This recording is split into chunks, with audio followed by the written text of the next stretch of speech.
पूरे समाज को ये संदेश जाता है कि कैसे आपस में हम एकजुट होकर रहें और अपने माता पिता का दिवंगत होने के बाद भी हम कैसे सम्मान कर सकते हैं। चुनाव का वक्त है, बिहार में चुनाव होने वाला है।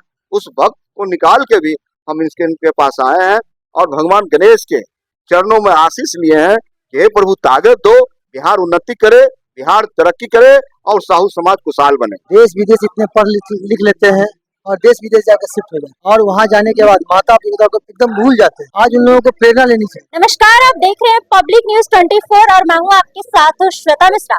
आज पटना के गाय घाट में कार्यक्रम का आयोजन किया गया और वहीं आपको बता दें कि तमाम पॉलिटिशियन भी मौजूद है और इस वक्त हमारे साथ राजद से विधायक रणविजय साहू जी मौजूद है और इनसे ही बातचीत करते हैं और इनसे ही जानते हैं कि आज के इस कार्यक्रम को लेकर ये क्या कुछ कहना चाह रहे हैं। सर, सबसे पहले तो आपका हमारे चैनल पर स्वागत है। बहुत बहुत धन्यवाद। सर, जिस तरीके से कार्यक्रम का आयोजन किया गया, इस कार्यक्रम को लेकर आप क्या कहना चाहेंगे? श्री नारायण जी जो सूरत में रहते हैं, एक कुशल व्यवसायी के साथ साथ एक कुशल समाज सेवी भी, और अच्छा लगा एक प्लेटफॉर्म पर गणेश भगवान का पूजन, माता श्री का प्रथम पुण्यतिथि के अवसर पर समाज के तमाम लोगों को इकट्ठा इन्होंने किया और आज के दिन संकल्प लेने का है कि समाज में जो दबे हैं, कुचे हैं, कमजोर हैं, माता जी के पुण्यतिथि पर तमाम ऐसे लोगों को साहू समाज जो हमेशा से दूसरों को धन देने का काम करता है, मदद करने का काम करता है, वो ऐसा समाज जिसको हम दानवीर भावासा के हम वंशज हैं। तो आज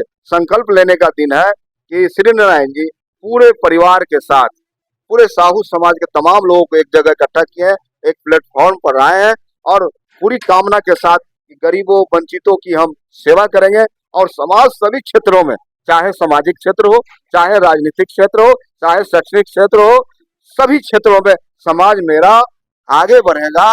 यह संकल्प लेने के लिए मैं भी आया हूँ और सौभाग्यशाली मैं समझता हूँ कि श्री नारायण जी ने मुझे विशेष आमंत्रित करके बुलाया है।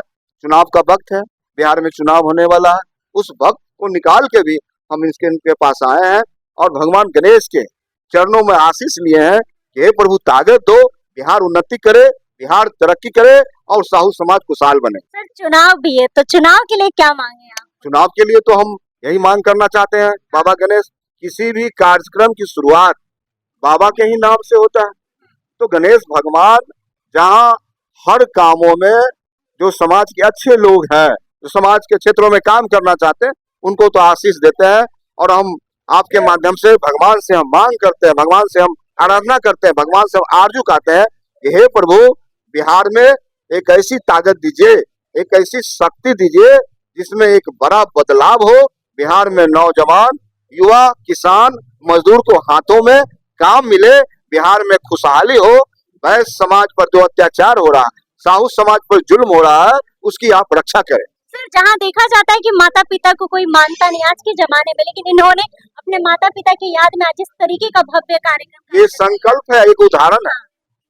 आज के दुनिया में जिस प्रकार से एकल परिवार, संयुक्त परिवार टूट रहा है, वही मैं देखता हूँ कि 5 भाई में जो मिलन है, जो प्यार है, एक पांडव की तरह इनका जो मिश्रण मैं देखता हूँ यहाँ से सूरत तक, एक एग्जाम्पल है, एक उदाहरण है कि हजारों लोगों को इकट्ठा किया इन्होंने, एक शोभा यात्रा निकाला, शहर में एक प्रेरणा देने का काम किया और यह भगवान प्रभु गणेश भगवान, हे प्रभु इन पर कृपा बनाए रखिए, यह ऊर्जा बनल रहे और गरीबों की सेवा करते रहे। बहुत बहुत धन्यवाद सर। देखिए, जो भव्य कार्यक्रम का आयोजन किया गया और जिन्होंने आयोजन किया उनसे ही बातचीत करते हैं और उनसे ही जानते हैं कि ये इस कार्यक्रम को लेकर क्या कुछ कह रहे हैं। सर, जिस तरीके से आज अपने माता पिता की याद में आपने इस कार्यक्रम का आयोजन किया है, कैसा लग रहा है? बहुत अच्छा लग रहा है।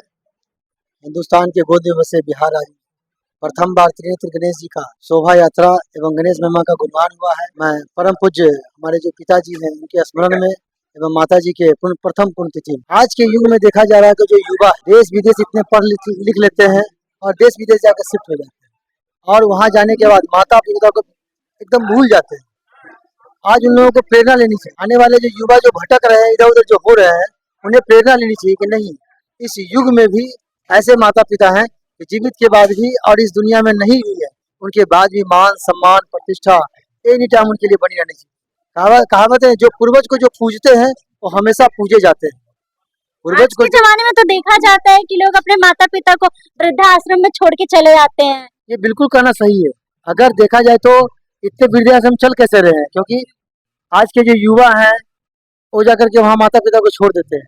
उन्हें इस कार्यक्रम से शिक्षा लेनी चाहिए। आज हम 5 भाई का परिवार है, इसके बावजूद भी इतने मिलनसार से रहते हुए माता पिता का जाने के बाद भी हम लोग इतना याद करते हैं, एक दूसरे के मन में बसे हुए हैं। इनसे शिक्षा लेनी चाहिए। और ऐसा प्रथम ये तो समझिए कि साक्षात श्री नेत्र गणेश जी का आशीर्वाद है कि हमारे मन में ऐसी बातें आए, हमारे परिवार में ऐसी बातें आए और हमने इस कार्यक्रम का आयोजन किया। मतलब आपने पहले से सोच रखा था कि ऐसा कुछ करना है? नहीं, ऐसा नहीं, जैसे कि जाने के बाद जब एक आता नहीं है, याद जब आती है तो लगता है कि नहीं कुछ और ज्यादा करना है, उसके उपलक्ष्य में होना। तो मतलब आप पटना में ही रहते हैं कि कहीं और रहते हैं? जी नहीं, मैं गुजरात के डायमंड सिटी कहे जाने वाली, नगरी सिटी कहे जाने वाली जो सूरत सिटी है, जो कि टेक्सटाइल सिटी कही जाती है, मैं वहाँ रहता हूँ। पिछले 21 वर्ष से मैं वहाँ हूँ। हमारा पूरा परिवार यहाँ भी रहते हैं, हमारे भाई साहब यहाँ भी रहते हैं। अर्थात आप कह दीजिए तो जन्मभूमि और कर्मभूमि दोनों से हमारा बड़ा ही खूब नाता है।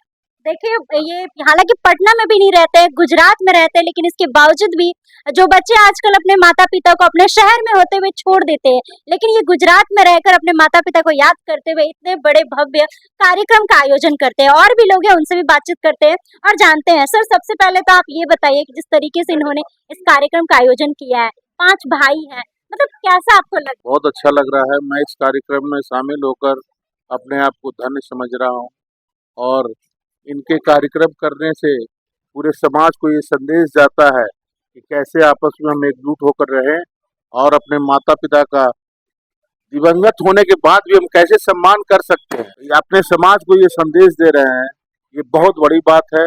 और आजकल तो लोग जिंदगी में माता पिता को वृद्धाश्रम पहुंचा रहे हैं, उनको ये सीखना चाहिए, उनको ये समझना चाहिए, कल वो भी वृद्ध होंगे।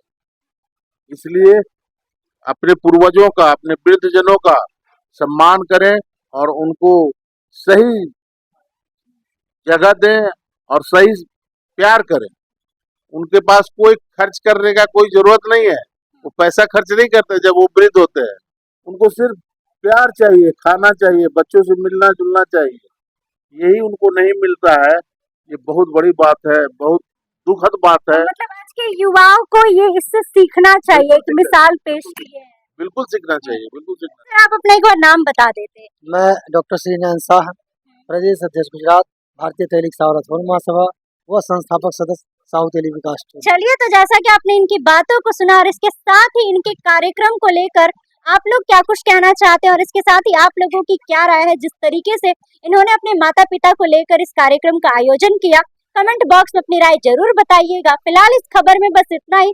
ऐसे ही तमाम खबरों के लिए बने रहे हमारे साथ और देखते रहे पब्लिक न्यूज़ 24। धन्यवाद।